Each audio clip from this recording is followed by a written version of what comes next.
Good evening, everyone, and welcome to our ThinkFast forum on mental health and well-being during COVID-19. I'm Catherine Nichols with the General Alumni Association, and I'd like to welcome you and our panel for tonight's discussion. Max Orr, the Executive Director of Carolina Public Humanities, will be our moderator and lead us through tonight's discussion. Max? Okay, well, through the magic of Zoom, I come to you from my living room where I have a Carolina Public Humanities banner displayed at all times. I want to welcome you. Thank you, Catherine, and thank you for the GAA for putting on this incredibly important discussion. The GAA has been a wonderful partner with us, throughout our whole history, but of course, especially during this COVID crisis. In fact, the very first event we ran when this COVID business started happening was on March 19th when we had our first ThinkFast on COVID. So the GAA has always had their finger on the pulse of what needs to be discussed, and we're very happy to be partnering with them. And I also want to thank the GAA for being a partner in all of our humanities happy hours. We've run 5 of them so far. I can't believe that we've had the opportunity to do this 5 times. This is, I believe, our 6th or 7th week in a row of doing something on a Thursday night. I do hope it ends at some point, folks, but it is very nice to know that we have this opportunity to use technology to do the very important work that Carolina Public Humanities does. And for those of you that don't know what Carolina Public Humanities is, who we are and what we do, we are the public outreach arm for the College of Arts and Sciences, and it's our job to engage with scholarship and faculty from throughout the campus and bring them out into the communities. And we normally are doing that with live programs, weekend seminars, lectures at Flyleaf Books, great book reading groups, language lunches, cinema discussions, also and special events, any number of live events that we hold, over 90 a semester. We also hold a wonderful K through 12 teaching workshops. These are, of course, live with real teachers as well. And an extensive community college outreach program, all of which feature UNC faculty going out and sharing their wisdom and insights with the community. As you can imagine, it is difficult doing public humanities in this era, but with partners like the GAA and with great faculty like we have who are willing to come on to these forums, we're able to do it. So let's introduce our panel and get right to it. I want to just give you a sense of how this is going to work. Each of our presenters are going to give about a 10-minute or so presentation. And you feel free to go to the bottom of your Zoom screen and put in chat questions if you like. I have curated a set of questions that have already been distributed to us or have been given to us, and I've sort of curated them into some topics that we'll get to after our 3 presenters go through their presentations. But at any time, feel free to add a question. If we can get to it, we will. So thank you for that. And let us introduce our first speaker is Patrick Akis. He is a professor in the School of Education. Where is Patrick? It's like magic. He shows up. And Patrick, if you will unmute your microphone there. The second step, this is like the Zoom world that we live in. It's pretty soon, everything we do will be like, unmute your microphone. Welcome, Patrick. Patrick has been a teacher. He's been a school and college counselor, and his expertise is on school counseling. And I imagine you're going to have your hands full, Patrick. How have you been holding up? I've been doing fine. It has been a challenge, and our students who are working in the schools right now has been a really big challenge, but they're making it through. Well, I'm sure, as you probably heard, Carolina K-12, our subsidiary, has been dedicated to serving teachers. So I do hope that we can all be working to support our teachers and our students as well. So thank you we'll hear more about what you have to offer in a few minutes. Let's introduce our next guest. Is Krystal Schiller, is assistant professor of psychiatry in the School of Medicine, and is a coordinator of the perinatal psychology program. Krystal, how are you holding up?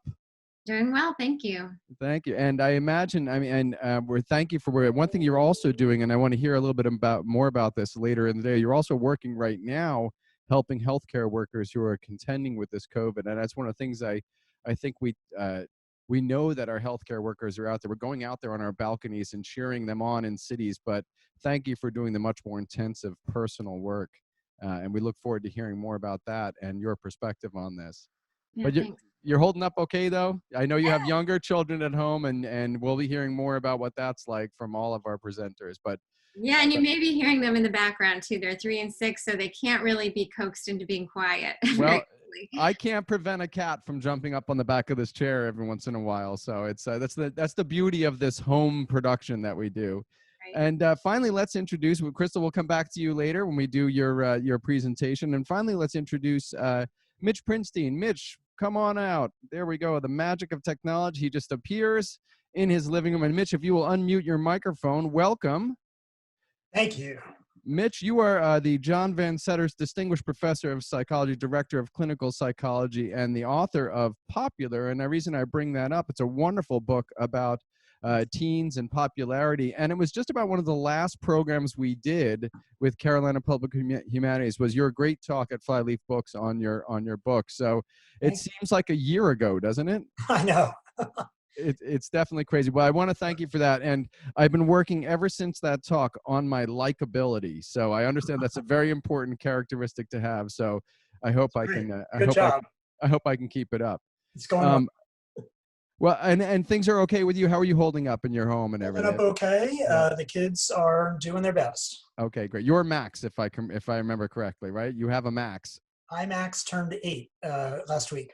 Oh, well, we're going to discuss those sorts of things, and it's one of the questions people had, so I'm curious how that experience was. Yeah. Well, Mitch, we are starting with you, so I want to let you take over the next 10 minutes or however long you want to present to us what you think are some of the salient things we need to be thinking about when it comes to mental health, and in particular, perhaps mental health with children. At this particular moment. So Mitch, the screen is yours. You know how these Zoom things work. I'm going to disappear with the magic of technology and take it away. Terrific. Well, thanks again for having me and for covering these important topics in this series. I am, as Max said, a clinical child and adolescent psychologist, and I could spend well more than 10 minutes talking about the ways in which I'm concerned for kids today, as I know we all are, but I'm just going to focus on 3 things. I'll start with a little piece of good news, and that is that luckily, when it comes to children and adolescents, we're probably dealing with a different set of stressors, a different set of things that are troubling for kids, and we have to be thinking about, because most children, up until around the adolescent age, they don't really understand the virus. They don't understand what it is or why it is that we're doing what we're doing. They also don't understand the effects on our economy and why it's important that we're in this tightrope walk between what's best for our economy and what's best for people's safety, including our own. So a lot of the things that they're observing in their parents as they're stuck in their homes, they don't really get why it is that we're as worried as we are and we're changing what we're changing. And that's good. In some ways, that's protective for them and that's buffering some possible issues. But unfortunately, there are, in fact, at least 3 different areas where I think we do want to think about ways to try and help kids do as well as they can, given the circumstances. And I think there are a few things that we've probably all thought about a little bit, but I wanted to highlight. The first, of course, is really for those subgroup of children and adolescents who have had pre-existing mental health difficulties. So by that, I mean a past history of any kind of anxiety or depression, suicidality, kids who might have experiencing difficulties with ADHD, pervasive developmental disorder, disruptive behavior disorder. These are all the kinds of vulnerabilities that unfortunately could get and likely will get a lot worse during the pandemic. And the reason why, of course, is that there are some viruses that actually do lead to mental health and emotional and behavioral difficulties. We don't know yet whether COVID-19 will have a behavioral concomitant. All we know right now is the physical symptoms that it causes. But if we thought about this as a stressor, which I think we would all agree it is, it actually fits in the stressor literature within psychology as the worst possible kind of stressor, I'm afraid. It is a very high stakes stressor. It is long lasting with an uncertain end date. It is changing daily roles and routines. It hits multiple domains. So it's stressor at home, at school, that's affecting social experiences as well. And what we know is that there are qualities of stressors that make them more or less concerning. And sadly, this one checks all the boxes. It's probably the worst type of stressor for all of us, children or adults. What that means, of course, is that we're going to see increases in the level and severity and frequency of these mental health difficulties. And I'll just mention a few. I mean, we know this already, but obviously kids who are having difficulties with the disruptive behavior disorder or ADHD are just going to have a much harder time staying still in their homes and focusing when they lack the structure that they've come to be used to and the social supports that they're used to that maintains their behavior. We're going to see a little bit more anxiety, obviously. I really want to highlight the concerns about suicide, though, as well. And one of the reasons why that a lot of people have not been talking about is that kids that are in very difficult home environments, maybe environments where there's dysfunction or even abuse, kids are now stuck in that environment for many more hours a day than they usually are, which means that they're exposed to more abuse, to more conflict that they're observing potentially, or even just difficult interactions that are going to trigger some concerns. The good news when it comes to suicide is that parents are home and able to monitor their kids' potential for self-injurious behaviors. So hopefully we'll see a reduction in behaviors or non-suicidal self-injury behaviors like cutting, but we will see an increase in suicide ideation. So I think it's important that we're having frank discussions with kids, particularly those with past experiences with depression, to check in with them actively and see how they're doing. So let me move on and kind of say that I think there's a second area where I'm a bit concerned for kids, and that of course would be in the area of social isolation. And we're all doing our best. I mean, there's not much we can do here, but kids and perhaps adolescents in particular are biologically programmed to need social interaction. It's part of their developing brain. There's an area of the brain that develops pretty early on in the transition into puberty, and that area of the brain literally is built to crave the social rewards, the positive interpersonal experiences that come from peers. And obviously, when those interactions are fewer in number and less frequent, there's less opportunity for those kinds of rewarding experiences to occur. Now we're doing our best. We're FaceTiming, we're Zooming, we're setting up whatever kind of synchronous learning we can, but unfortunately, it is less than what kids are used to, and that's going to be important for their development in meaningful ways. Now, I've been asked about this topic a lot since we started all of this about 2 months ago, and I've been telling everybody, over and over, I'm not concerned. As someone who studies this topic for many, many years now, a few weeks, I'm not concerned. I will say I am a bit concerned if this is something that lasts all the way until, let's say, the end of the summer. I think 5 to 6 months of kids not being able to have the kinds of social experiences that they're used to. I'm not saying it's going to change their life trajectory forever, but I do think it's going to increase the difficulties kids are experiencing in really new and potentially concerning ways. Let me be really clear. I absolutely 100% prioritize and think that anything we can do to protect the physical health of our families and the people around us in our community is more important. So I'm in no way advocating for a release to any social distancing or kind of physical protection protocols. I'm just noting that we should be on the lookout for a second curve, a mental health curve that is going to be coming after we get control of the physical health one. And we need to mobilize resources to really handle that as much as we can. A small piece of this I'll just end with is mentioning that, of course, all the rituals of missing graduations, of missing the opportunity to say goodbye to people before leaving for college, or even the ways in which people are missing out on high school or college kind of routine milestone experiences is important. It feels to us like not as big a deal compared to contracting COVID, of course. But for adolescents, this is a very important identity affirming and directing experience for them. And I'm really grateful to see the energy that people have been putting out online to try and recreate that experience as best as we can. What we don't know about yet, but we want to be aware of and think about from a scientific perspective, is the way that this kind of pause button on kids' lives for a few months might affect more longer-term developmental trajectories. As you can imagine, there's not a lot of research on worldwide pandemics and the effects on kids. It doesn't happen all that frequently, thankfully.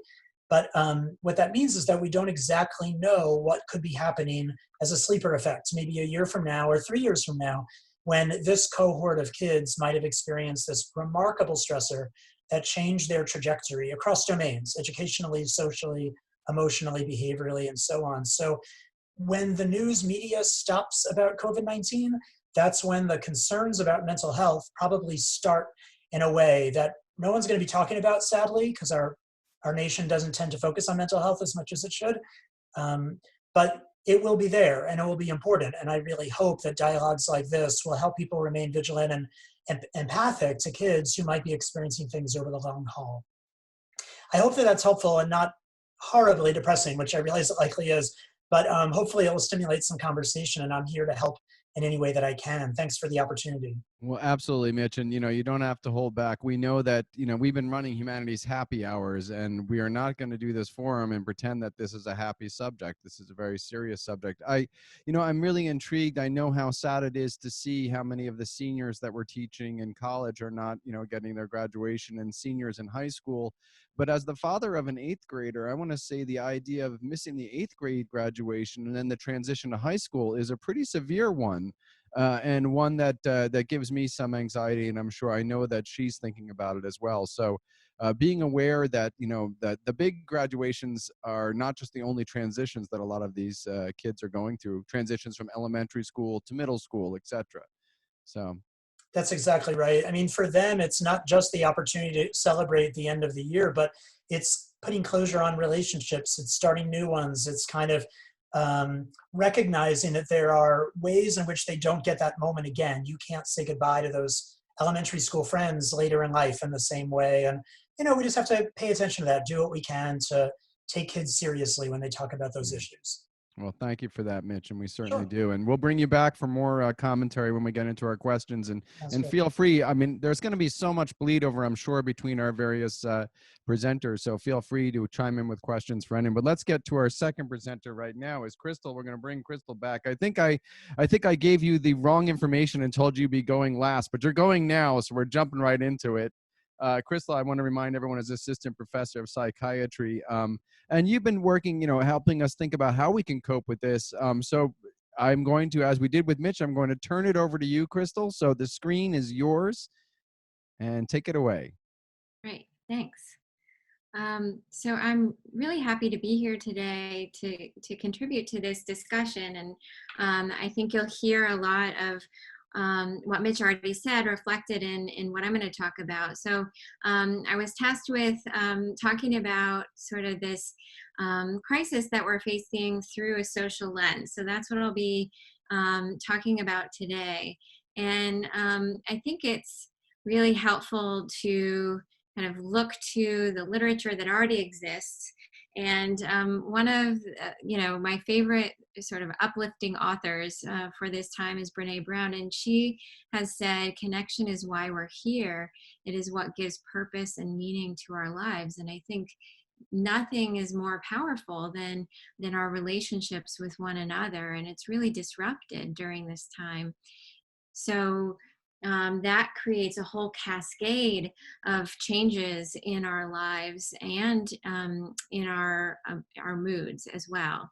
And so that's what I want to focus on a little bit today. It's really interesting. We see this even in the neuroscience research that I do in my lab. I study depression in women. And I'll show you this picture. So in our research, we find that social rewards are just as potent as monetary rewards in terms of activating the brain regions that are responsible for motivating our behavior. And so that's similar to what Mitch was referencing before. You can see the brain sort of lighting up in response to when a person wins money while they're in our brain scanner. And if we replace their monetary rewards with a person saying good job or a smiling face when they perform the task well, the brain lights up in just the same way. Because our brain is really hardwired to respond to social connection and social reward. Humans evolved in a tribal setting, and so it's important that we connect with one another and we cooperate with one another. It's essential to our survival. And then we find as in our studies, so in some of the studies that I do, we provide a stressor that can provoke some depressive symptoms in women. And in this group at high risk for depression, when we give them this stressor and they become depressed, this region of the brain is less responsive to rewards, whereas those at low risk for depression are sort of protected against that, or resilient to the stress. And so we're seeing that really play out in a real world setting now, where people at higher risk for depression or anxiety are going to be more sensitive to these social changes, and this withdrawal of social reward can actually provoke symptoms of depression. And so we're seeing that now in our clinics, especially our patients who are pregnant and postpartum are becoming more depressed and anxious in response to a whole host of stressors. But this lack of physical connection and social connection is an important piece of that. So then we're left with, so how do we connect then if we want to buffer ourselves from this social disruption? What can we do? I just saw this article in the New York Times yesterday, and I don't necessarily agree that Zoom is all terrible, but there is something lost, right, in our social connections when we have to do it through a screen. And the conclusion in the article is actually that picking up the phone and calling someone might be better than connecting on a video platform like what we're doing now, because in a conversation you lose some of the important cues that you get from people when you're talking face to face. When you're doing it over the video, it's slowed down, and you don't get to see all of the real-time facial reactions that people are having. And so people are finding that when they do these video calls, like I do all day long, you can feel really exhausted by the end of the day.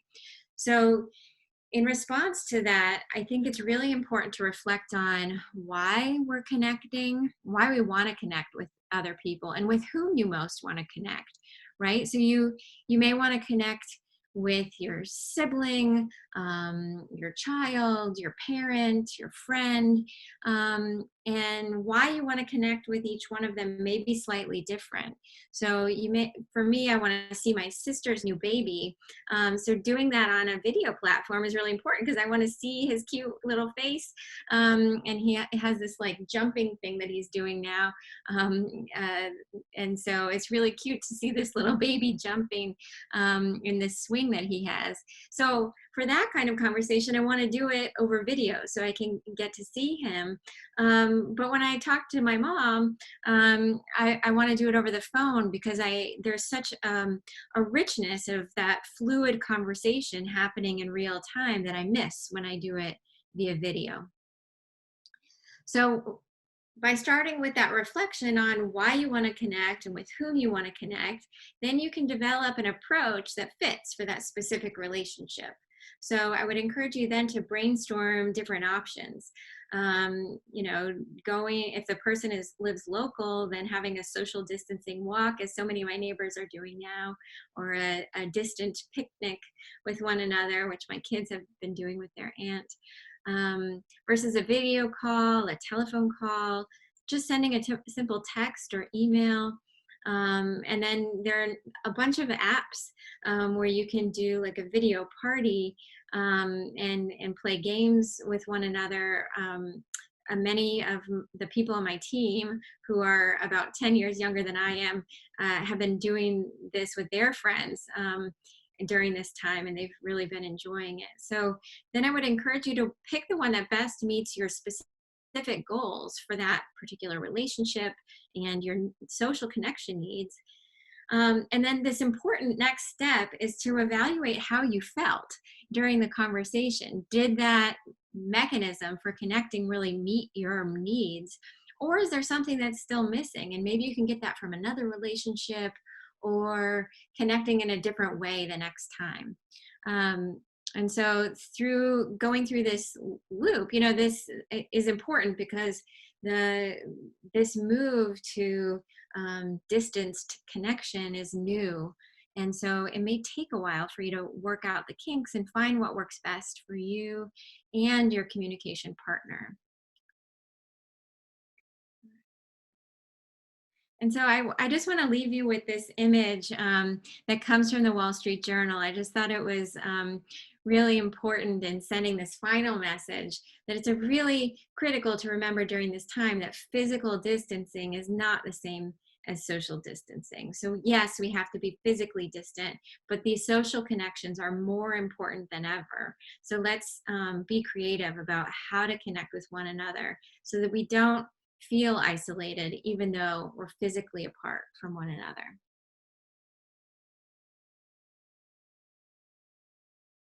Thank you, Krystal.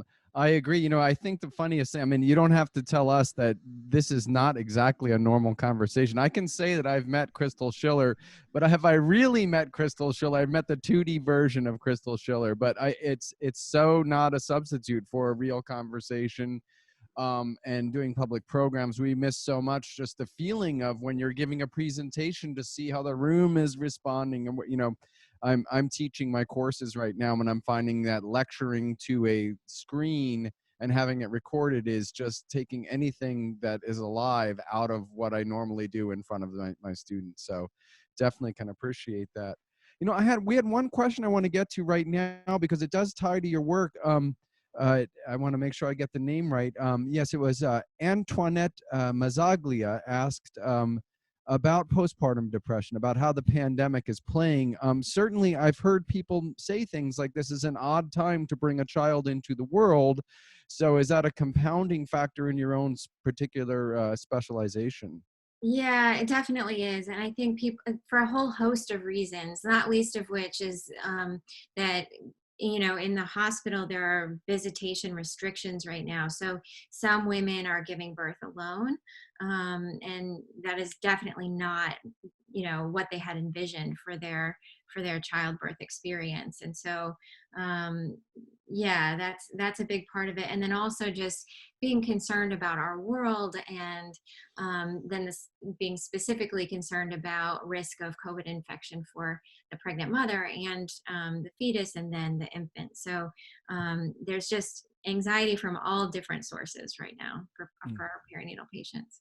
I'm sure. And if I could ask you to just indulge us a little bit about some of your work you're doing with healthcare workers and what particular stressors they're feeling right now in terms of COVID and mental health. Like I said, we're out there cheering them on, but we don't really get a sense of the pain that they might be feeling. And we did have that horrible story we heard about an emergency room doctor in New York who committed suicide. So the stakes are very serious and real here. And can you speak a little bit about what sort of services you're providing or how you're working with healthcare professionals? Yeah, so a lot of what we're seeing here in North Carolina is anxiety about future-oriented events. So what might happen, if we reopen everything in North Carolina, and what's my personal level of risk? Because as Mitch was saying, we know so little about coronavirus. We're starting to get more and more information, but just the other day there was a paper that came out suggesting that it is airborne, and so if it's airborne, that would require a different level of protection for our hospital workers. And so the limits of personal protective equipment has been a huge stressor. Working longer hours because as colleagues have to go into quarantine because of exposure to the virus, that sort of stresses the system, and people are working longer hours or more frequent shifts than they typically would. A lot of our providers are also worried about bringing the virus home to their families. And so some of them are social distancing at home from their loved ones, which creates a lot of stress. And that's all on top of the stress that they were already experiencing, just as human beings in the world, and also, Yeah. Healthcare providers that are working under high pressure situations.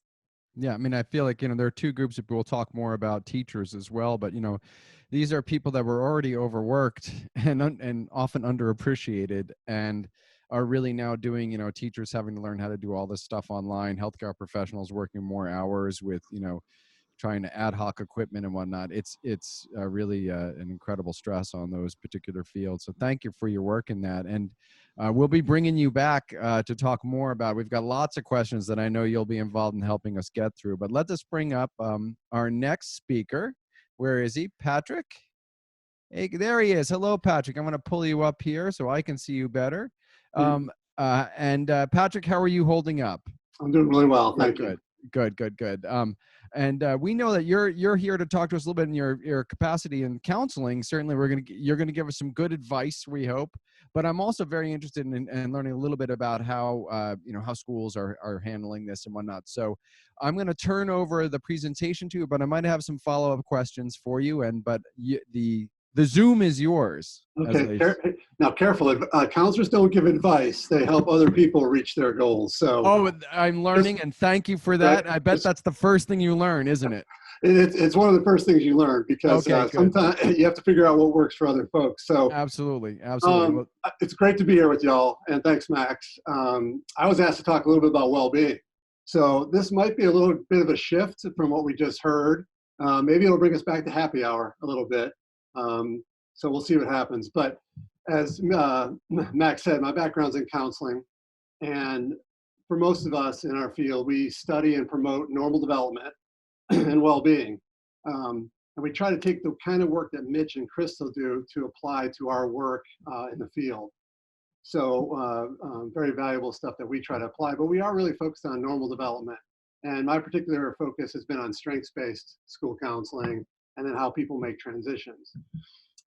Well-being sometimes isn't as sexy as some of the extreme problems or some of the headlines that might get put out there, but it's really relevant for all. And in my view, the most vulnerable need access to well-being more than anybody. So I think a focus on well-being is still very relevant. Now, I will make a disclaimer.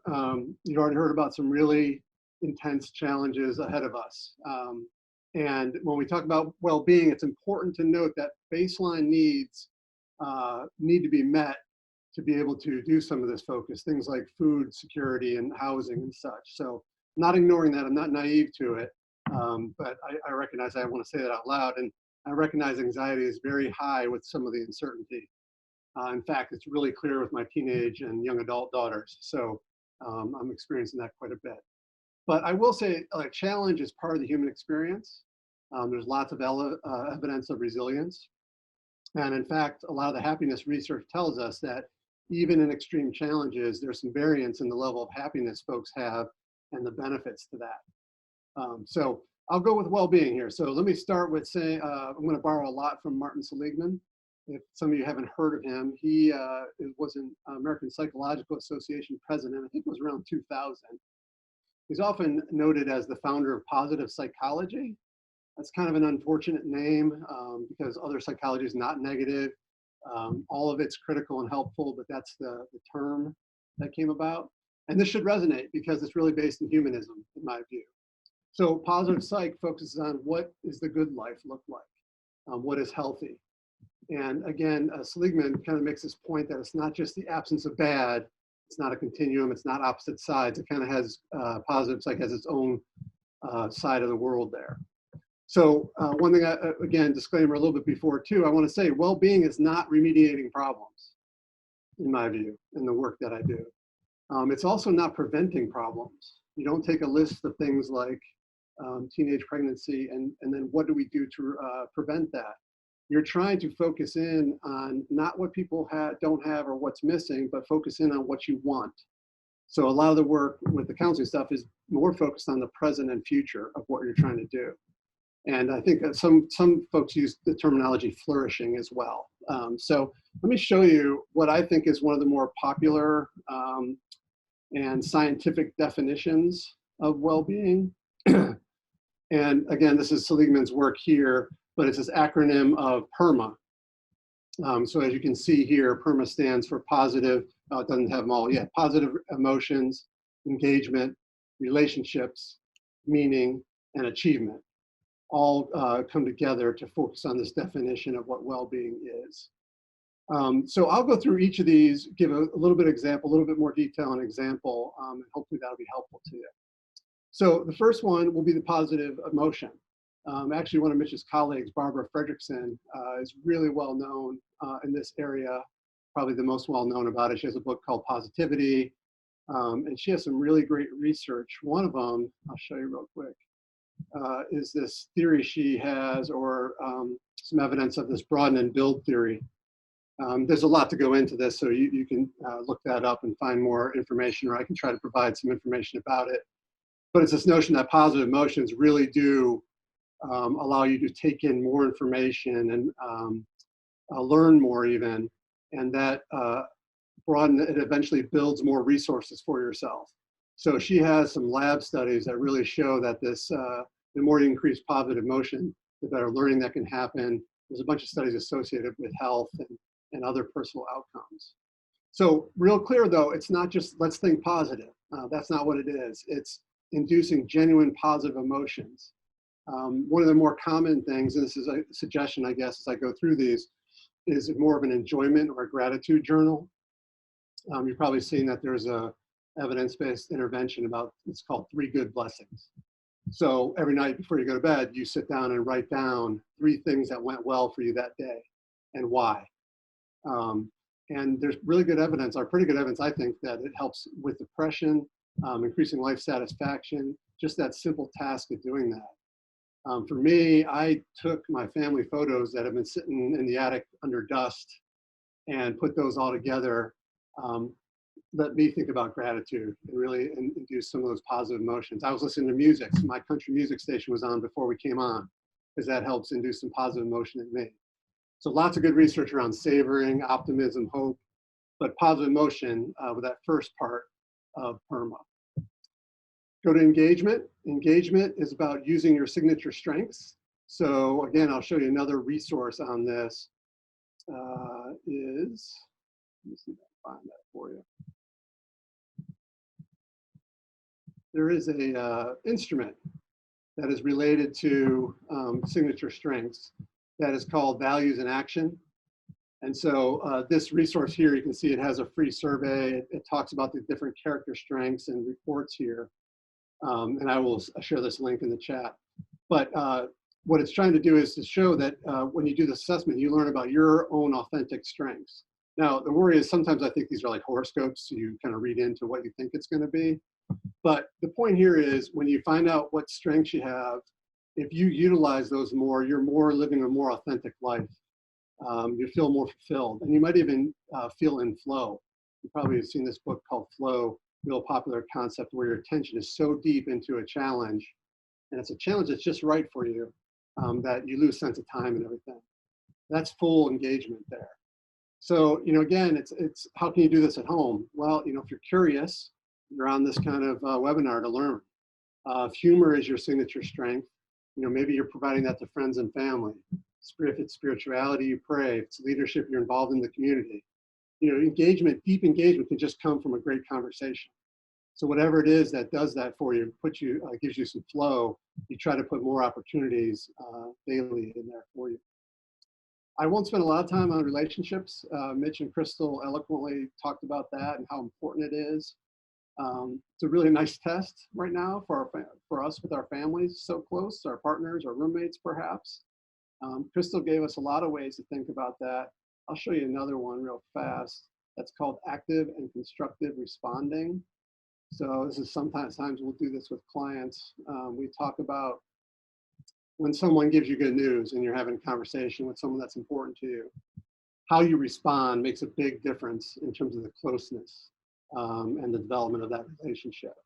So of course, we're trying to go for more active and constructive responding to folks rather than this passive or kind of destructive responding. Seems real simple, but sit down with a partner or a friend and try this, and try the different ways that you could respond to someone's news. And I think you'll see that it really makes a difference to folks. So there's another example. I think I found that myself and family, I'm trying to reach out to folks I haven't talked to in a long time that I lost connection to, trying to think about what acts of kindness around the neighborhood to build those relationships, small steps you can take. Meaning, so I'm getting to that thing. We had positive emotion, we had engagement, we had relationships, meaning. A lot of my work is in this in career development. And work provides this for many of us, those of us that still are able to work. Meaning might come from that. But I'm thinking a lot about the meaning of what it means to be a partner or a good father or even a good citizen. So trying to think about something that's a little bit bigger than yourself, or how you belong to something that's bigger than yourself. And I think a lot of this is sitting down and reevaluating what's most important to you. And when you discover that, or as you discover that, you try to increase more opportunities to be involved in it. Having truck time with my daughter, high school junior, now that classes are pass fail around here, had a lot of questions about why do I need to do my work. So she's thinking a little bit about purpose of it. Is are there parts of it that's interesting? Is there work that you can do with peers and it makes it more enjoyable? But try to wake up every day, try to think about purpose and what I'm accomplishing. So that's another one. That's around meaning. So again, Seligman thinks all these need to be present, or that all of these are part of what makes up well-being. Last one is achievement. And I think Martin Seligman was a little bit unsure on this. It didn't feel right in terms of a definition of well-being, but people do feel good with a sense of accomplishment. Some pursue achievement just for its own sake. And some, mastery does feel good. So I think one way to do this is just daily goals that are important to you. You might have those work-related goals that you're trying to accomplish. I think this past weekend, I mulched my front yard. Felt great, really big sense of accomplishment for me. So kind of boosted my well-being. My wife had this with a really complex puzzle she put together, made her feel good. So you try to think about what already makes me feel like I've achieved something, and if what else might, and try to find more opportunities for that. So as I get close to my time here, I tell you it's not a really complex thing. This layout of well-being. For us, preparing counselors are trying to help other people.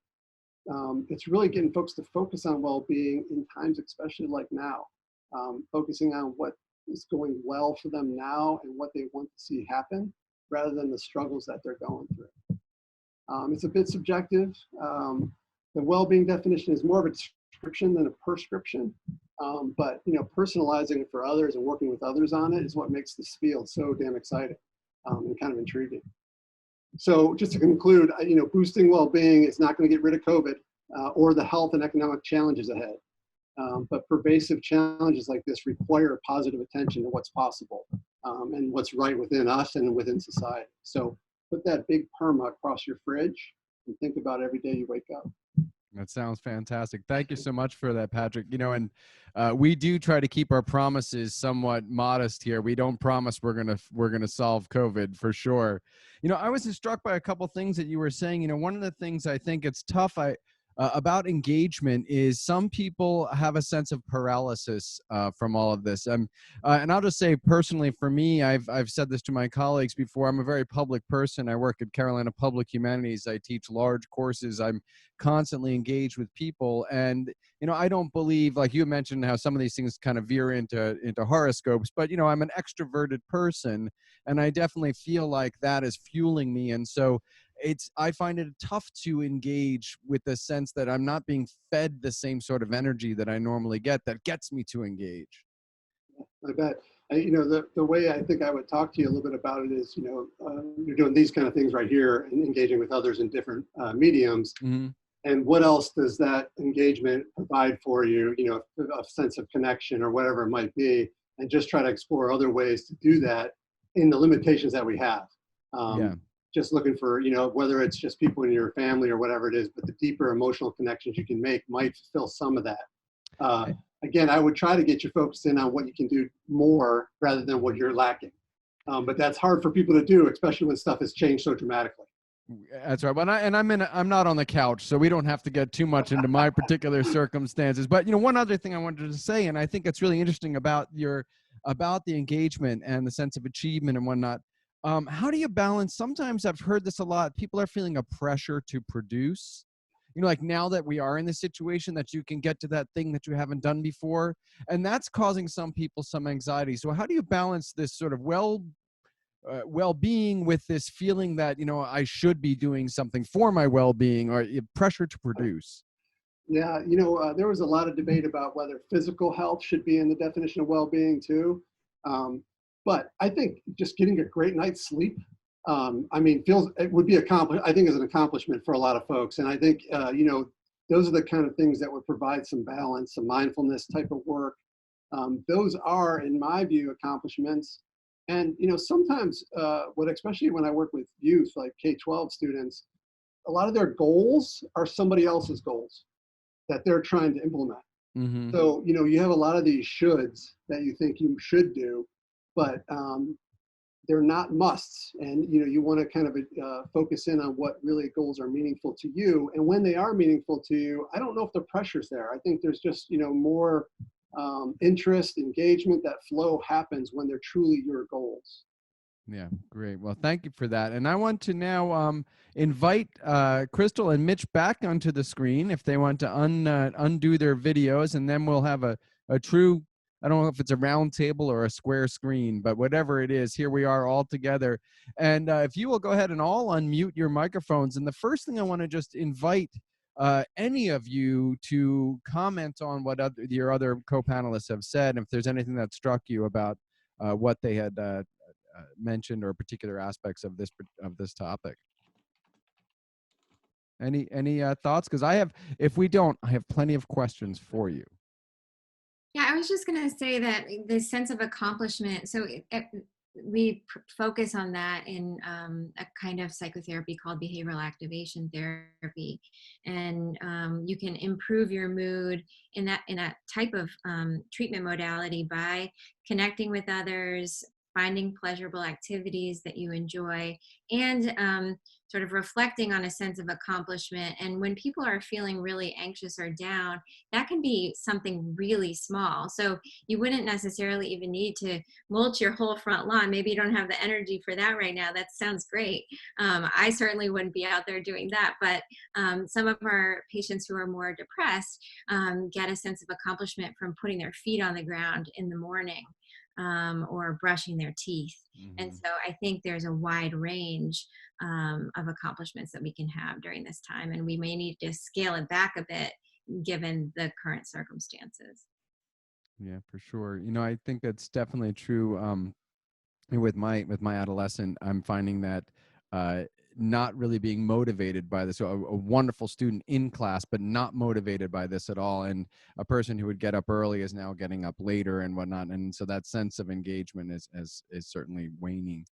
Let me get right to some of these questions, if I could. We've been talking a lot about how to take care of ourselves, but I have a question here. If you have a loved one who is going through a mental health crisis and is states away and quarantining apart from you, what are the best ways to be an ally and support from afar?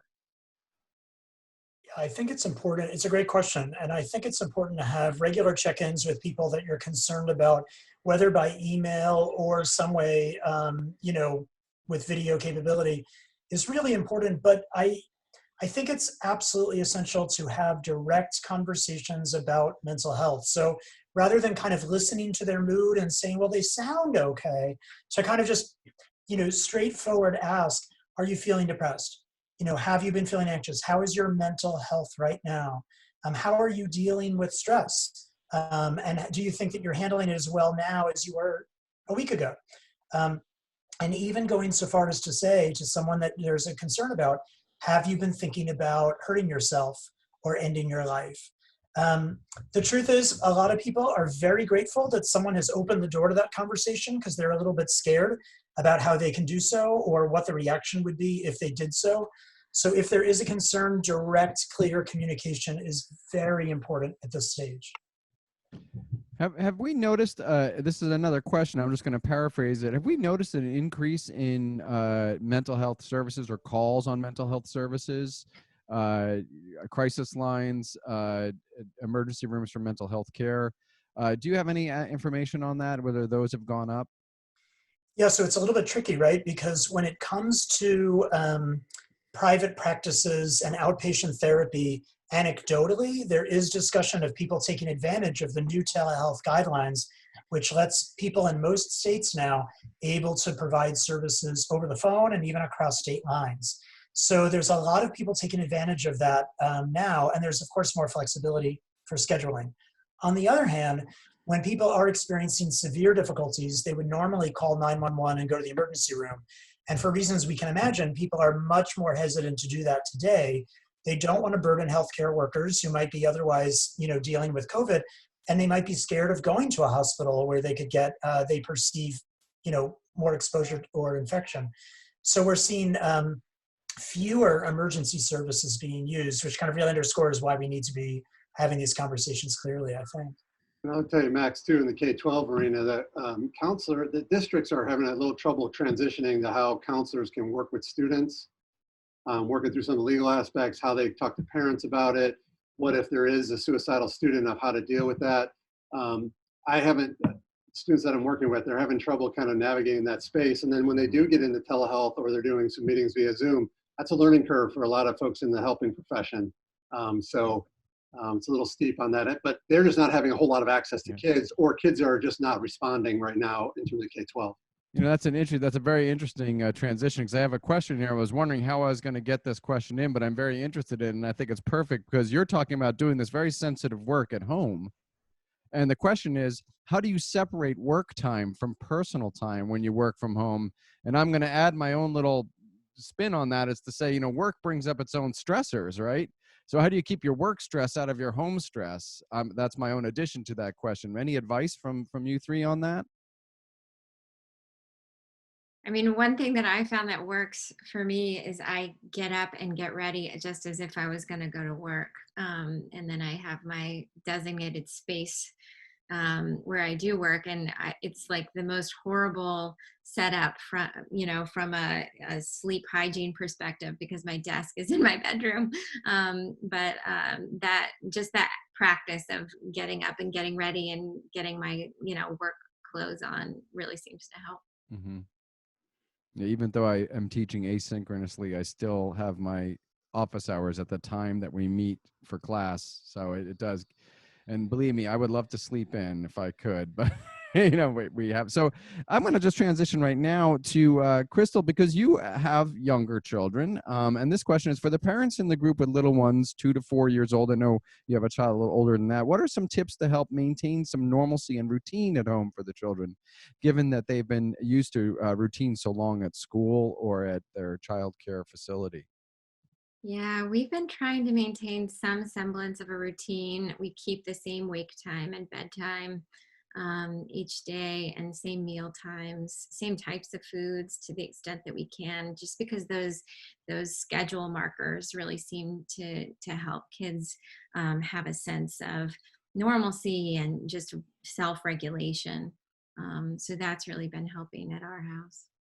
And Mitch, I assume that routine is an important aspect of maintaining a sense of normalcy in children. The mental health benefits of that have been well demonstrated. I think resuming roles and routines, just like Krystal is saying, is important, for parents and also for kids. But let me throw in the no shame in lowering our expectations dramatically for ourselves as people who can be accomplishing at work, and as parents, and also for what our kids can achieve. I mean, it was very comforting to me when someone, I don't even remember the source, said, look, if your 8-year-old is doing about 2 hours of work a day that feels at all scholarly, student educationally oriented, good enough. That's about as much as you're going to be able to get out of an 8-year-old, and let them play and do what they have to otherwise. And those kinds of things, I think, letting ourselves and each other off the hook to feel like we're not doing a good enough job, or that we're supposed to be filling up the entire school day for our kids. That's, I think, one of the most powerful things we can do is just be patient with ourselves and with each other, and non-judgmental. I think there's some sense that our home lives are not normal home lives. I mean, my daughter, who's in 8th grade, both of her older siblings are out of the house and have been for several years. And now they're both in the house with us. And that's changed the entire nature of our house. Everyone's staying up later. She's very excited to have her older siblings in the house and whatnot. So I think trying to maintain normalcy, but some acknowledgement that this isn't entirely normal, is probably that balance you have to strike. You know, I have this wonderful question here. I'm going to pull this right up from the, and this, all three of you can speak to this, whether it's from the counseling perspective or from a therapist perspective or psychiatrist. What options are available for children and adults who did not have a therapist or someone to talk to before this? Are those services personalized, and can they be continued after the epidemic? I'm the type of person who would rather just internalize things instead of keep repeating my life story, therapist after therapist after therapist. Thank you for that, Coda. Any suggestions on how this works in services and reaching out if you don't have those services before this pandemic? Yeah, we don't know if telehealth will continue yet, if the current regulations, but all are discussing that it will be hard to take it back away after people have been so successful in using it. So I think that now is a terrific time to look up online or get a referral from a friend or from a practitioner for someone to talk to, and send an email, call the number and set up something. It is on Zoom. That is a bit different, obviously, but it is a great opportunity. In some ways, maybe it will reduce the barrier that a lot of people have to driving to a therapist's office, to having to engage in the novel kind of interactions. So I'm hoping that the silver lining of all of this will be that people will feel that they're just a click away from a licensed, trained mental health professional, and more will take the initiative to do so. And you can do it now with anyone in North Carolina, and in many states with anyone even outside North Carolina. And I've seen some literature about privacy and some of the challenges, a little bit about if I'm at my home and I'm with family and I'm uncomfortable with that. So there is some things to think about in terms of where can I get a little bit of privacy? How do I talk about this with my family? I saw someone was in their car on their phone doing some telehealth there, but whatever would help make it work.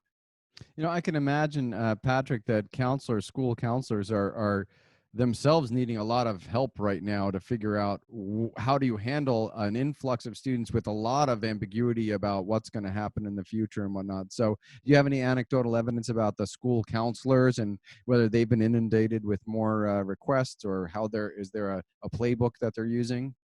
Yeah, I think I wish they have been, because I think there's a lot of ambiguity and uncertainty. I know it from my own family, but I also hear that from students and my kids' friends. I don't know if that's getting to the counselors at this point in the K-12 system, just because of the setting up what distance learning is looking like in K-12, and then you have all the support staff like media specialists and others. It's really hard to figure out where to interact. My wife's a media specialist in elementary, and putting all kind of resources and activities there, but kids are somewhat bombarded by the number of online things that they can do. So you would hope the ones that had a good relationship with their school counselor before they left are probably more likely to reach out or to connect with those counselors. If not, they're probably more connecting with teachers, and hopefully teachers are resourcing them to counselors if there's mental health things that come up. Great, thank you for that. I'm going to transition now. We can always go back and revisit some of these, and of course, I'm going to keep looking at some of the questions that come up, but a few of them are related to education. So I'm going to jump to those, and again, this all covers mental health, so I'm sure we'll go back and forth on some of these topics. But one of the questions we're having, I'm going to paraphrase a few of them. Some people are concerned about SAT and ACT tests coming up and getting your students prepared for those. Some are very concerned about the pass-fail options and the demotivating factor that is. We have a Spanish teacher who is saying, it's one thing to pass a student in Spanish, but the next semester to expect someone who got a 61 or whatever and passes, that they would be prepared for Spanish 2 or whatever the next step is in that educational pathway.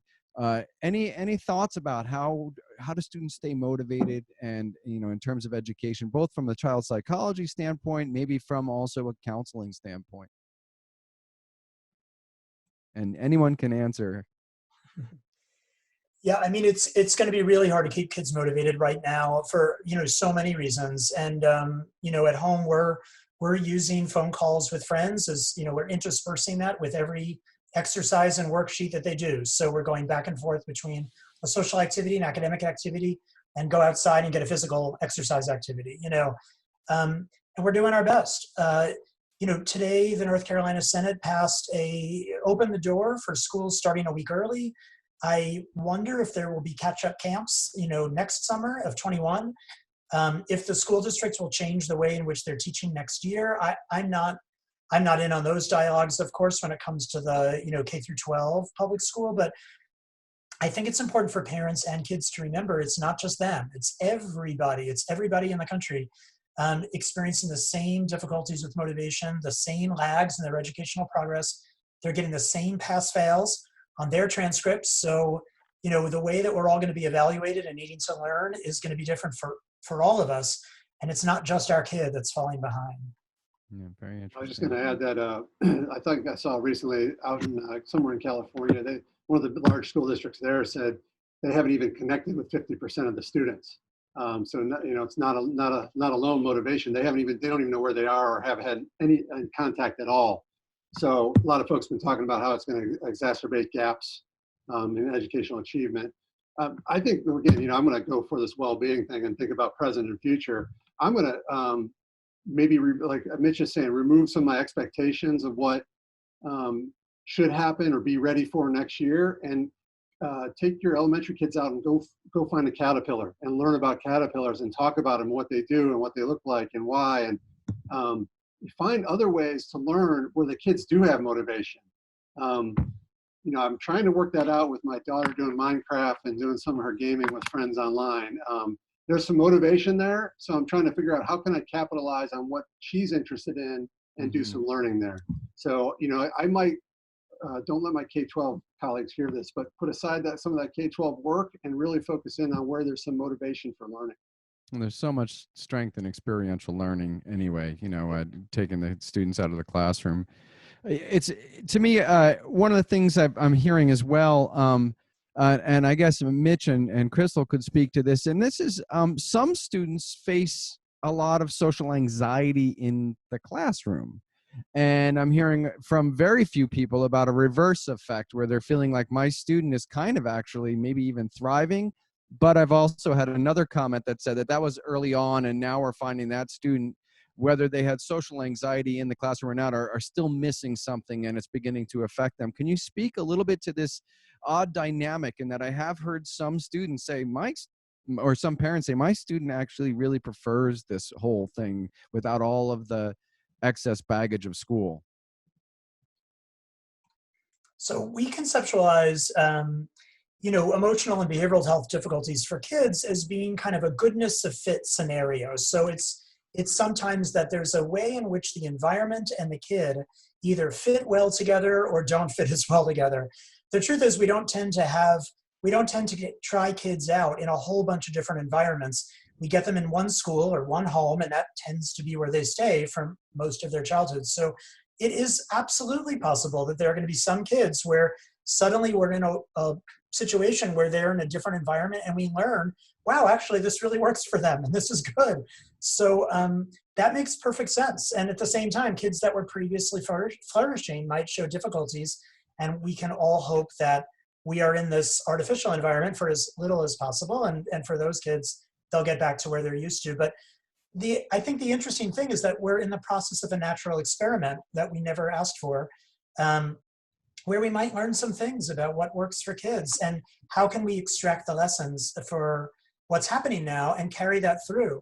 Maybe this is a kid who is going to really enjoy FaceTime even when school was back in session, because that helps them with their social anxiety. Maybe they're an old-fashioned pick up the telephone and have a audio call, whatever that is, And this is good in some ways. So I would take this as just a natural way of us learning a little bit about which kids fit with which environments, and let's experiment.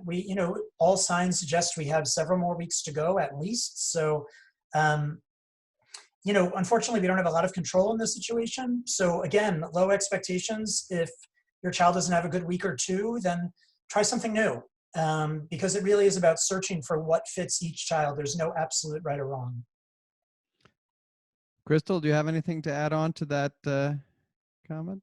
Yeah, I mean, it's not surprising to me, that kids with social anxiety may feel better right now, and that, over time, even that effect might burn out as they miss social connections with the people that they most care about, that trusted classmate or best friend. So I'm finding with my 6-year-old, for example, that the Zoom calls with his entire class are really hard for him to engage with. But if we FaceTime with his best friend, then he could talk to her for hours. So I think it's, like Mitch said, just finding the solution that works for your individual kid.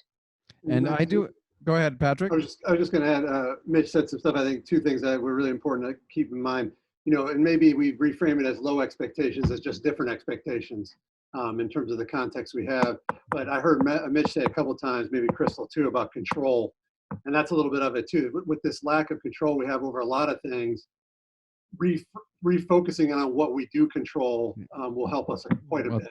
Thank you for that, Patrick. I was just noticing Sandy Alexander, who I believe is my friend Sandy Alexander. Hello, Sandy. He wrote, for students, specifically a high school junior worried about SAT, college visits, the junior academic year stresses of multiple APs, etc. How should a parent coach them through worrying about things they can control and message about what to do, the things they can't, which is exactly what you had just spoken to, Patrick. So, would you like to, is there a strategy to do that in particular, or just do it? I wish there was a manual, that. I mean, I'm trying the same thing with my daughter, and it's a lot of remorse over what they are missing or not feeling prepared. But when you can't control those things, continuing dialogue around some of the things you can't control, it's just not helpful. So I think the whole small steps, a positive step in one direction is all you can do. Otherwise, I don't have a really good answer for it. And I do want to also mention that we will be moving, not just for children. We're going to be talking about older children. We've covered a fair amount with adolescents. I have some questions here about young adults with anxiety and depression during this time. Do some of them do better living alone at this time, or is it better to go back to their families? And I don't know if there's an answer to that. I'll open it up to you folks. To me, that seems it's kind of anecdotal and about the individual person and the family that they're going to. I know that my 2 older children are getting a little restless. One is 23 and one is 21. They're getting a little restless being here, but they're thankful that they have it, right? But some of their friends just could not handle going back to their parents. So certainly differences in age. I want to also bring us up to adults, and in particular senior citizens and others who might be also isolated. I know that it's not necessarily in your expertise, but can you speak to different age demographics and how this is impacting them, and what might be different approaches and strategies for helping them cope or for them to cope themselves? Yeah, I mean, I think across the developmental lifespan right now, everyone is grappling with this sense of loss of control. And one strategy that I've been teaching a lot of people right now is to use mindfulness. And that term, I think, means a lot of different things to different people. But essentially, it's just the practice of returning your attention to the present moment. And there's tons of different ways to do this. There's a lot of different apps that you can use to do meditation or just guided mindfulness exercises. You can practice taking a mindful shower, which just entails noticing how it feels when the water is touching your skin and how the shampoo smells while you're in there. And you'll get distracted by your thoughts, because that's what your brain does. It produces thoughts. It'll produce thoughts about the future and all the things you have to be anxious about. And then you just try and remember that you're going to be mindful and return your thoughts again to the present moment. And so that's just one tip, but there's lots of different strategies that people can use. And I think that one tends to work well for our patients, our healthcare workers, as well as kids and older adults. So it's sort of a one-size-fits-all approach, but that can be tailored to individuals' needs and preferences.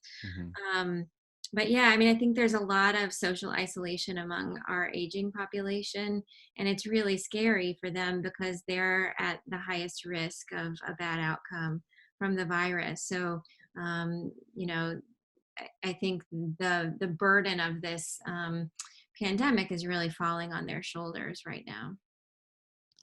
And also, a lot of it is very encouraging to see how quickly necessity has taken an older generation that wouldn't touch something like Zoom, and now we have grandma and grandpa Zoom calls all the time and whatnot. So taking advantage of the same sort of things that we can to try to get that engagement that we're missing so much. You know, another thing that is brought out to me, one of the questions here, and it sort of touches this nexus between generations, is how can I support my adult children as they homeschool their children and deal with working from home and not working due to layoffs? So, you know, I don't know if you have necessarily an answer for that one, but it's certain the question itself just shows how this is affecting the dynamics between generations. Do you have any advice on supporting parents? Yeah, I think just being a listening ear, a supportive listening ear, can be really helpful and more helpful than you know. So I think that offering lots of advice and suggestions can feel overwhelming to parents who are trying to manage work and home and kids and schooling. So just being an outlet and, for them to describe how stressed they feel can be really helpful. Sandy in the chat said, asking for the secret sauce again.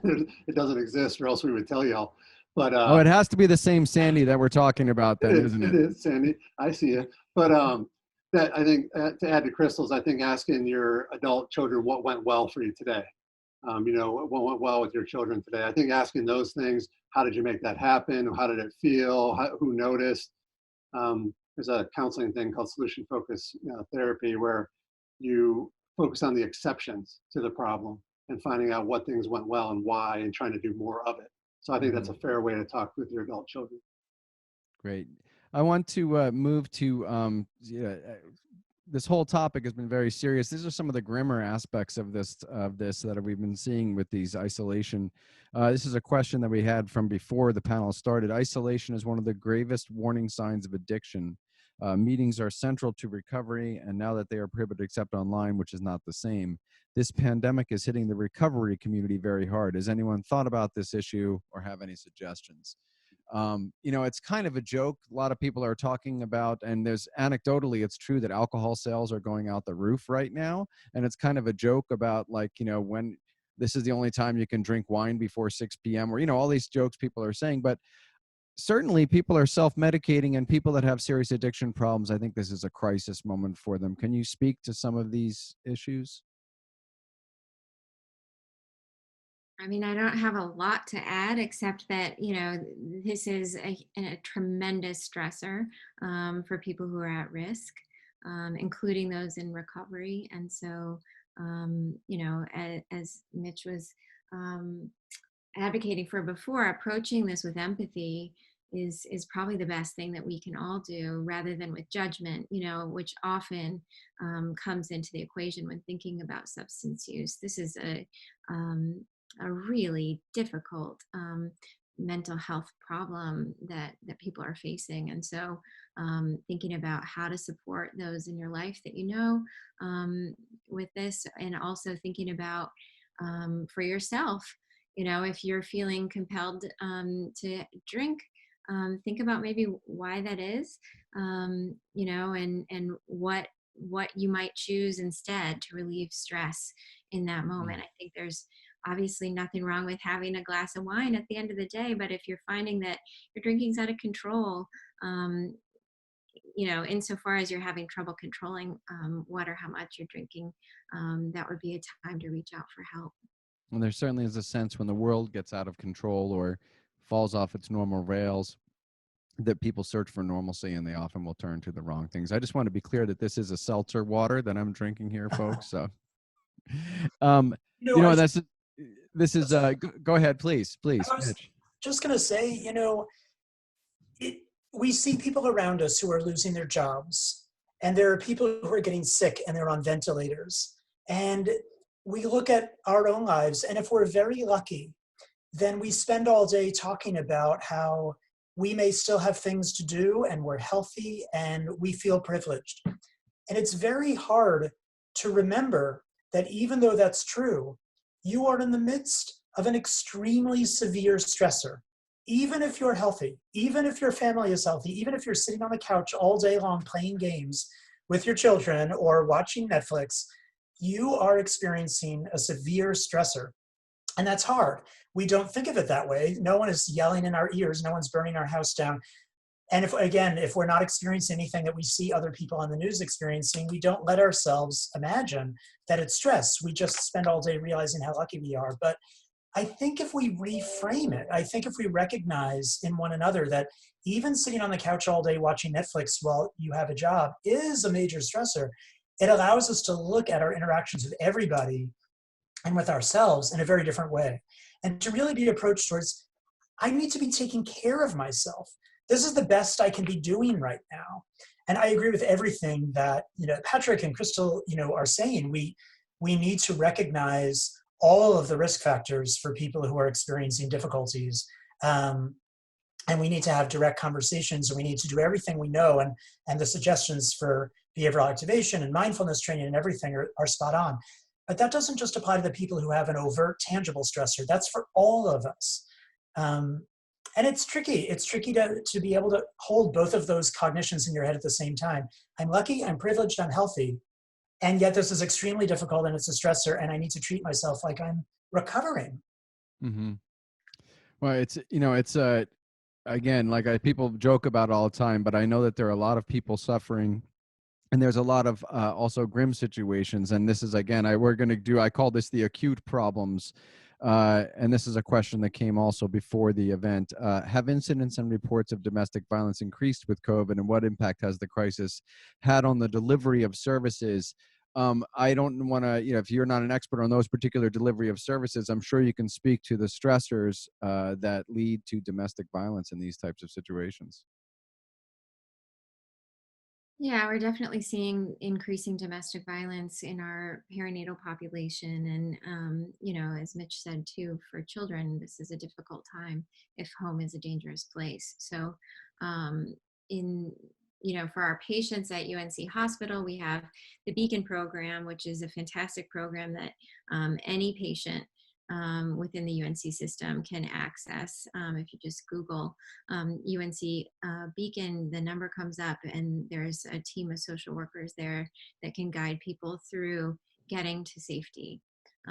So I think it's important to recognize this problem, and also think about how we can support our most vulnerable citizens during this time. And I think people should be aware that many of those services are still open and available.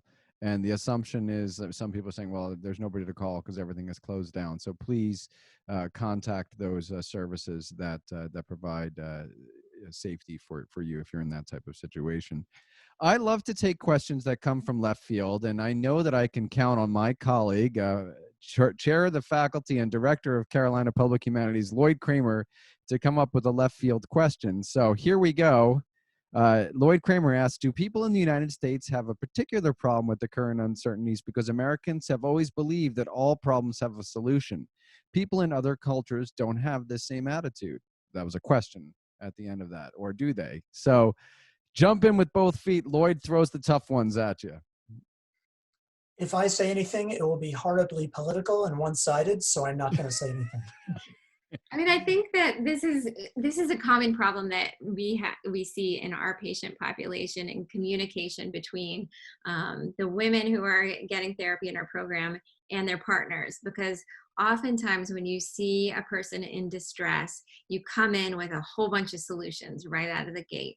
And that's about the worst thing that you can do for a person who's suffering. And so, yeah, I mean, I think that's probably true. I don't know about it on a sort of community-wide or nationwide level, but certainly we see that play out at the individual level with our patients. Embrace the optimism, Lloyd. So I don't mind that, if that was a negative, but Krystal's point is really good. It's going to be each individual and steps where solutions might be, or that kind of thing, that we can't have this Pollyanna view of it, but I would hate to quench any optimism about being able to get out of it. Again, thinking present and future. And you're not going to step on the national characteristics and why Americans are different than so-and-sos and so-and-sos. We're not going to do broad national stereotypes to explain this. Good. We have a responsible crew here. I do think it is certainly interesting, though, and I will just, because Lloyd asked a very interesting question. We have seen different reactions to this, but we tend to talk about those in a broad sort of social way? How did the government react differently in this place to the end? And what we had last week was a look at COVID from all over different parts of the world. And what was remarkable was how shared the experiences were. So we had Claudia Yagubi from talking about Iranian experiences, and she read these firsthand accounts, and I said those could be from anywhere. They're the same type of stressors that we've been talking about in this whole panel. So Americans are optimistic, but I certainly think there's a lot of pain on the individual level in there. I want to, a lot of the questions come to about how do you get back to normal? How do you recover? And will there ever be a normal? Here's a question. What are your suggestions for preparing to ease back into routines in light of our new normal? How do we reduce the anxiety? How do we explain mask wearing to kids, for example, social distancing and the threat of it getting worse in the fall, perhaps? How long does this last for us? And I guess I'm not asking you for the prediction of when can we go back to work, but how long does this last for us as a psychological traumatic event and our recovery? Yeah, I think that until we have a vaccine and until everyone has been administered that vaccine,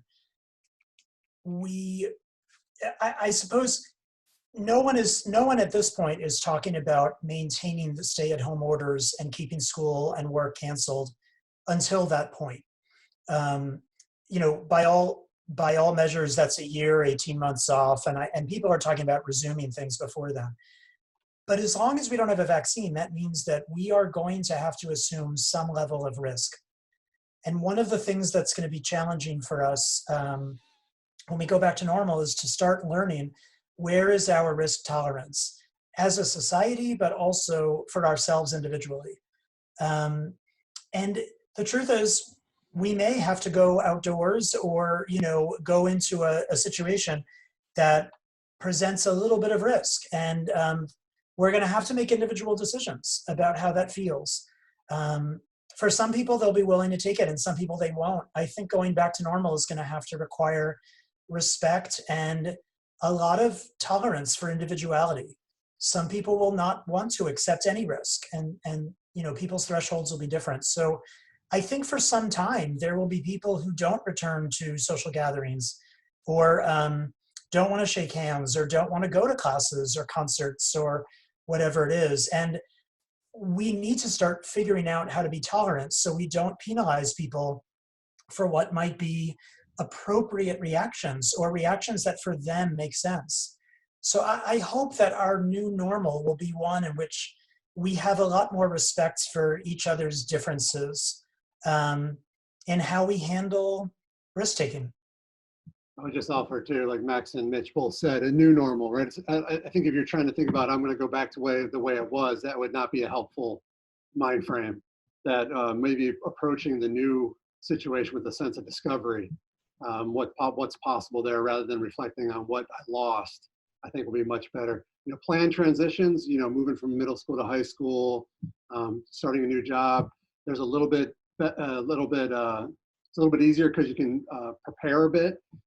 But with these unplanned transitions, we just have to rely on all the resources we have, both cognitively, social, all the ones we have, and look forward to what we want to create and what we can create rather than what we lost.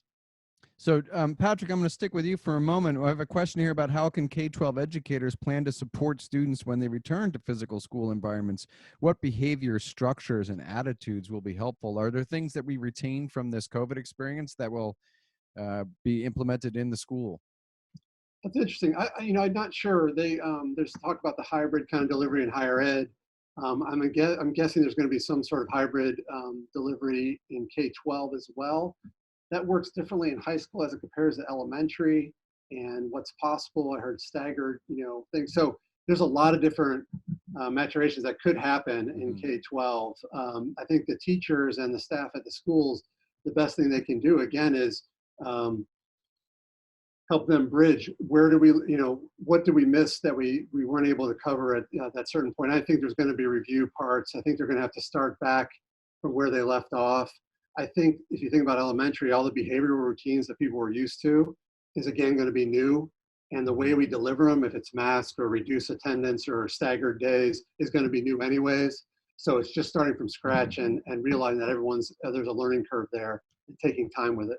You know, that last part of that question I thought was interesting. There was the 3 behaviors, structures, and attitudes. Is there an attitude that we can impart not just in our children when they go back to school, but into everybody when they get back to normal that will help us maintain the positivity, help us deal with the uncertainties that are sure to come up? What is the attitude we should approach to getting back to normal?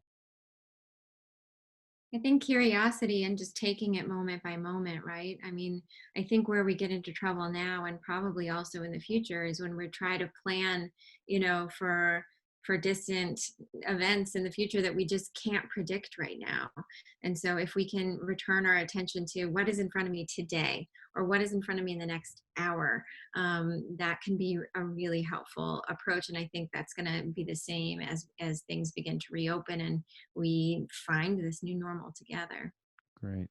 You know, I know that we're coming up pretty soon. We're coming to the end of our time, and I have a few things. I just want to make it clear, folks, if you have asked a question and we haven't had a chance to address it, I'm going to forward all the questions to the panelists, and if they would like to respond, they can. I don't want to put everyone is, of course, busy.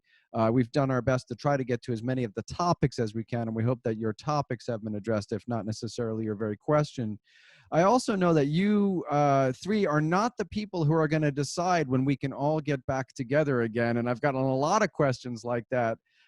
For example, from Michael, is there incremental phasing in? How do we gather with family and friends before we do things in large groups, concerts, and sports?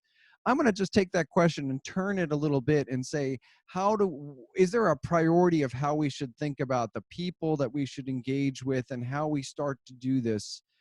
Because I know in my particular case, I want to be spending more time with my parents who are senior citizens, and knowing that they're very isolated and that's very tough on them. So how do you approach it? I know we're not asking you for a time or the rules, but how do you approach phasing back into normal relations with folks? I don't know if any of us have really. I know it's a tough question. Y'all stayed muted.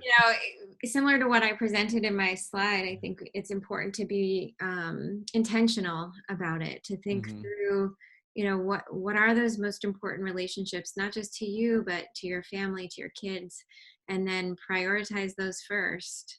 And it may also mean connecting with people in your community rather than taking a big trip to see grandma, right? Yeah. I just offer again this whole thing about focusing on present and future, what you want to have happen versus what was lost. I think a persistent focus on that will have you think more about opportunity and what kind of slow connections might happen versus what I lost before. Great, thank you. Well, we are coming to the end of our time. I want to thank our panelists. I want to ask if you have any last parting words of advice or wisdom, or just a shout out to our great general alumni audience and Carolina Public Humanities audience to stay strong. So any last parting words for everyone? I think just take this moment by moment. Thanks for tuning in tonight, and I was glad to share this time with you. Great. Mitch? Say, take a moment to congratulate yourself on your resilience. If someone told you 8 weeks ago that you are about to spend 7 consecutive weeks doing what you've been doing, you would probably have thought it's impossible. I would never be able to do it. I don't think I would survive, but you have. And that's an accomplishment. And I think that's worth, some self-congratulations and some kindness to yourself and generosity to yourself for how resilient it turns out you are. Great. Patrick, parting words? No, same thing, echo what Krystal and Mitch said, but look up some of the research on hope. Hope is having goals, but it really key in there is have multiple pathways to get to those goals. So if you have one pathway of this is what I'm going to do, and it's blocked for whatever reason, you lose some agency there. If you have multiple pathways and take small step towards it, I think it'll work out really well. The river will find its way to the sea. Well, I want to thank our panelists, Patrick Akes, Krystal Schiller, Mitch Prinstein. Before we turn it over to Kat to say our final goodbyes, I just want to mention that the Carolina Public Humanities will be having a Talking Humanities small discussion group on May 6th. If you're interested in discussing a New Yorker article on the importance of the humanities, we'll be doing that on May 6th. And May 14th, 2 weeks from today, we'll be restarting our happy hours talking about religious experiences. Please follow Carolina Public Humanities on Facebook, on YouTube, where you can get a lot of these programs. Of course, the General Alumni Association has these resources available as well. And go to humanities.unc.edu. Patrick, Krystal, and Mitch, I want to thank you all. You've been wonderful having a conversation. This has given me something. My extroversion is being sated a little bit. So thank you for that. And now I turn us back over to Kat Nichols. Thank you, Kat.